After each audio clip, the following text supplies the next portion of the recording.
Hello friend, আসসালামু আলাইকুম মনিরা চ্যানেলে আপনাদের সবাইকে ওয়েলকাম। আশা করি আপনারা সবাই ভালো আছেন। আল্লাহর রহমতে আমিও অনেক ভালো আছি। আজকে একদম নতুন একটা রেসিপি আপনাদের সঙ্গে শেয়ার করতে চলেছি। এই রেসিপিটা সন্ধ্যার সময় বা ইফতারের টাইমেও আপনারা বানিয়ে এটাকে খেয়ে দেখতে পারেন। খুবই ভালো একটা রেসিপি। তো চলুন দেখে নিই। এখানে গ্যাসটা অন করে দিয়ে ফ্রাইং প্যান বসিয়ে দিলাম। তার মধ্যে সরিষার তেল দিয়ে দিয়েছি অল্প একটু। তারপরে জিরে ফোড়ন দিয়ে পেঁয়াজ কুচি আর লঙ্কা কুচিটা দিয়ে দিলাম। পেঁয়াজ কুচি আর লঙ্কা কুচিটা হালকা ভাজা হয়ে আসলে এর মধ্যে আমি দিয়ে দিচ্ছি হাফ চামচ আদা রসুনের পেস্ট, দিয়ে দিচ্ছি কিছুটা ধনিয়া পাতা কুচি আর দিয়ে দেবো একটু হলুদ গুঁড়ো। সামান্য একটু হলুদ গুঁড়ো আমি দিয়েছিলাম। তারপরে আবারও কিছুক্ষণ এটা ভালো করে এইভাবে মিক্স করে নিয়ে কিছুক্ষণ ভেজে নিয়েছি। হালকা ব্রাউন কালার চলে এসছে। এটা আমি একটা প্লেটের মধ্যে উঠিয়ে নিচ্ছি। তারপরে ওর মধ্যে আমি দিয়ে দিচ্ছি সিদ্ধ করে রাখা আলু। তো বন্ধুরা, এখানে আমি দুটো আলু বড় সাইজে সিদ্ধ করে নিয়েছিলাম। তারপরে এই আলুর মধ্যে আমি দিয়ে দিচ্ছি স্বাদ অনুসার নুন, হাফ চামচ দিয়ে দেব ভাজা জিরের গুঁড়ো আর হাফ চামচ শুকনো লঙ্কার গুঁড়ো দিয়ে দেব। দিয়ে দেওয়ার পরে আমি ভালো করে হাত দিয়ে আলুটা মেখে নেব। এইভাবে ভালো করে আমি আলুটা মশলাগুলোর সঙ্গে মেখে নিচ্ছি। আলুটা মাখা হয়ে গেলে আমি এটাকে সাইড করে দিচ্ছি। এবারে ময়দাটা মেখে নেব। তো এখানে আমি একটা পাত্রের মধ্যে পরিমাণ মতো ময়দা নিয়ে নিয়েছি। এর মধ্যে স্বাদ অনুসার নুন দিয়েছি আর হাফ চামচের মতো আমি এখানে দিয়েছি আজওয়াইন। তারপরে হাতে একটু ঘষে নিয়ে ময়দার মধ্যে দিয়ে অল্প সাদা তেল দিয়ে দিলাম। তারপরে ভালো করে ময়ান দিয়ে অল্প অল্প পানি দিয়ে ডোটা বানিয়ে ঢাকনা দিয়ে রেখেছিলাম 10 মিনিটের মতো।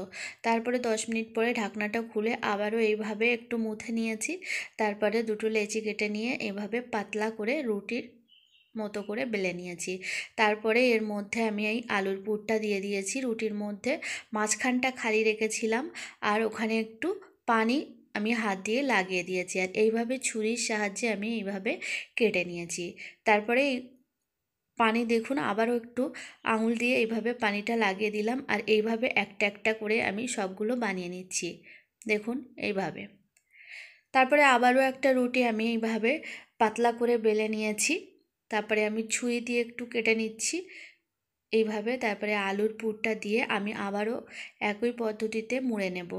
তো বন্ধুরা, আপনারা যারা আমার চ্যানেলে নতুন এসেছেন, এখনও আমার চ্যানেলটিকে সাবস্ক্রাইব করেননি, প্লিজ বন্ধুরা আমার চ্যানেলটিকে সাবস্ক্রাইব করে আমার পাশে থাকবেন। আপনাদের ছাড়া এগিয়ে যেতে পারবো না। আর আজকের আমার এই ভিডিওটা যদি ভালো লেগে থাকে তো প্লিজ বন্ধুরা একটা লাইক করে যাবেন। আর প্লিজ বন্ধুরা আমার চ্যানেলটিকে সাবস্ক্রাইব করে দেবেন। দেখুন এইভাবে আবারও সবগুলো আমি বানিয়ে নিচ্ছি।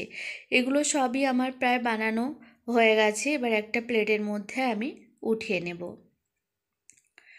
তারপরে এখানে আমি গ্যাসে কড়াই বসিয়ে দিয়ে পরিমাণ মতো সাদা তেল দিয়েছি। হালকা তেলটা গরম হয়ে আসলে এরকম আস্তে আস্তে করে এগুলো আমি ছেড়ে দিয়ে এইভাবে ডিপ ফ্রাই করে নেব।